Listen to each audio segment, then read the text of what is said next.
Comment sauvegarder les valeurs des champs de formulaire dans System.io, les sauvegarder pour pouvoir les réutiliser sur des pages. Par exemple, on demande le prénom et l'adresse email sur une page de capture. Sur la page merci qui vient après, on voudrait dire merci prénom, votre adresse email tel truc a bien été enregistré. Ou on peut aussi sur la page de capture demander des informations.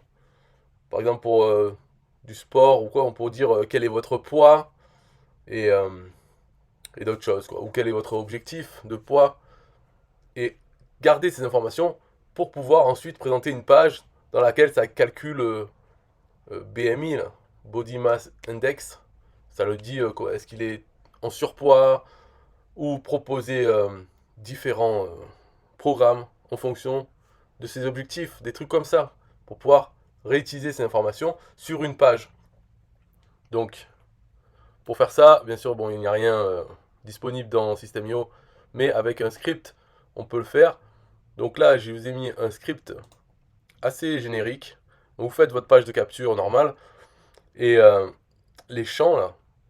Donc par exemple celui-là, first name, c'est le prénom. Vous allez tout en bas, il y a toujours la ID attribute. Donc c'est ça qu'il faut copier dans le script pour dire qu'on veut sauver ce champ. L'email aussi, voilà. Donc là j'ai mis trois champs, on va sauver les trois champs dans le script. Ici j'ai mis quelque chose d'assez simple, j'en ai mis 9.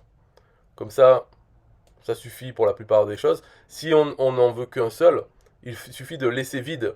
À chaque fois, il faut regarder là, c'est facile, il y a 9 entrées. À chaque fois, il y a title et ID.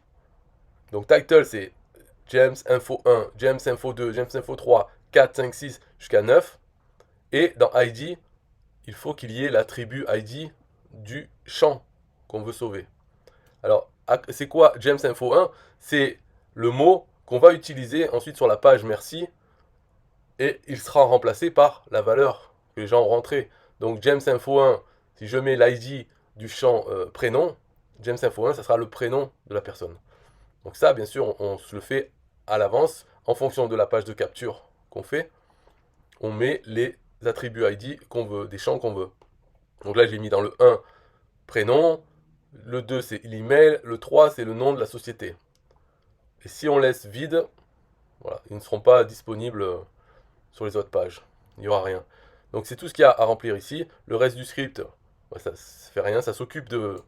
Donc comment ça fonctionne hein? Ça s'occupe de sauvegarder tout ce que l'utilisateur entre. C'est-à-dire que là, donc on a les trois champs. Le script va surveiller ces trois champs. Dès qu'une personne commence à taper son prénom, ça enregistre. Donc même si elle tape la première lettre du prénom, hop, c'est enregistré. Deuxième, troisième, voilà, tout. L'email pareil et le nom de la société pareil. Donc au moment où elle va pour cliquer sur le bouton, les infos sont déjà sauvegardées. On les sauvegarde où? C'est dans le navigateur du visiteur. C'est comme des cookies, mais c'est quelque chose qui reste beaucoup plus longtemps qu'un cookie. C'est plus difficile à supprimer sur le navigateur de l'utilisateur. Donc voilà, on comprend que pendant qu'il est sur la page, ça enregistre. Au moment où il clique sur le bouton, c'est déjà enregistré. Et sur la page merci ou d'autres pages, après on peut utiliser ça sur toutes les pages qu'on veut, hein, du moment que ça reste sur le même nom de domaine que la page de capture, que là où ont été enregistrées les informations. Ça enregistre sur le navigateur du visiteur pour le nom de domaine de la page sur laquelle on est. Donc, ce qui veut dire que ça ne va pas marcher si vous changez de. Vous êtes sur une page, une autre page, avec un autre nom de domaine, vous n'aurez pas les infos, prénom, email, nom de la société, que l'utilisateur a rentré dans la page de capture qui n'était pas sur le même nom de domaine. Donc il faut rester sur des pages, mais après, ça peut être plusieurs pages. Hein. Donc là, c'est la page 2, la page merci. J'ai déjà écrit donc James Info 1, tout sans espace. Hein. Là, nous avons des informations vous concernant. Prénom James Info 1, email James Info 2, nom de la société James Info 3. Donc pourquoi c'est barré, souligné, tout ça? C'est pour montrer que ça garde la mise en page. Donc vous pouvez écrire du texte et le mettre, la taille, la couleur, tout ça, ça sera gardé. Nous pouvons réutiliser ces informations plusieurs fois sur la page. Oui, sur la page, on peut écrire plusieurs fois James Info 1, donc le prénom sera répété. Et là, je montre qu'on peut aussi le mettre sur des boutons. Et maintenant, que se passe-t-il si on n'a pas quelque chose à remplacer? Par exemple, pour James Info 4. Donc là, je l'ai marqué avec des espaces pour pas justement que ça soit remplacé dans le texte. Et là, juste après, James Info 4 sans espace, ça sera remplacé. Mais comme on n'a pas utilisé James Info 4 pour sauvegarder un champ, il n'y a rien dedans.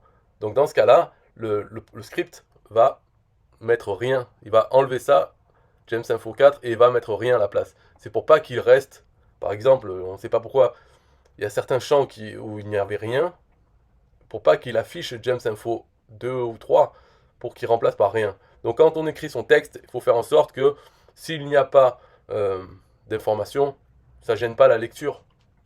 Donc là, par exemple, dans bonjour, James Info 1, point d'exclamation, s'il n'y a pas le prénom, ça marquera bonjour. Donc ça ira, quoi. Alors pour le tester, on fait comme ça. Bon voilà, je rafraîchis. Donc rentrons par exemple Jean, Jean Rivière et sa société qui est Web Marketing Junkie.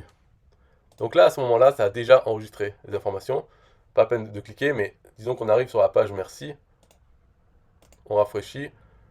Voilà. Bonjour Jean, nous avons des informations. Donc Jean, email Jean Rivière, nom de la société Web Marketing Junkie. On voit que ça a gardé la mise en page. Donc barré, souligné. Nous pouvons réutiliser ces informations plusieurs fois sur la page Jean et Jean Rivière. Cliquez ici pour Web Marketing Junkie. Merci Jean. Et maintenant, que se passe-t-il si on n'a pas quelque chose à remplacer? Par exemple, pour James Info 4, hop, on voit qu'il n'y a rien. Les trois petits points, ça c'est j'ai mis dans le texte. Après James Info 4. Donc il a remplacé par rien. Voilà, ça remplace par rien, comme ça, ce n'est pas affiché. Donc on peut voir quand la page s'affiche, c'est assez rapide. Il y a un petit flash, on voit marqué James Info 1, Info 2 et c'est remplacé dès que la page est chargée. Donc je rafraîchis, hop là. Donc c'est vraiment en moins d'une seconde, le temps de lire, hop, ça a remplacé. Alors pour ce script, sur la page merci ou sur d'autres pages, il n'y a rien à faire, il n'y a rien à mettre. On peut voir le script ici.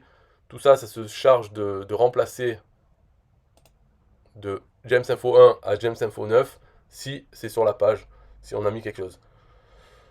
Donc il n'y a rien à configurer. Finalement, c'est que sur la page de capture où là, on doit dire dans quel champ on veut surveiller, enregistrer. Et pour James Info 1, Info 2, Info 3, on n'est pas obligé de faire 1, 2, 3.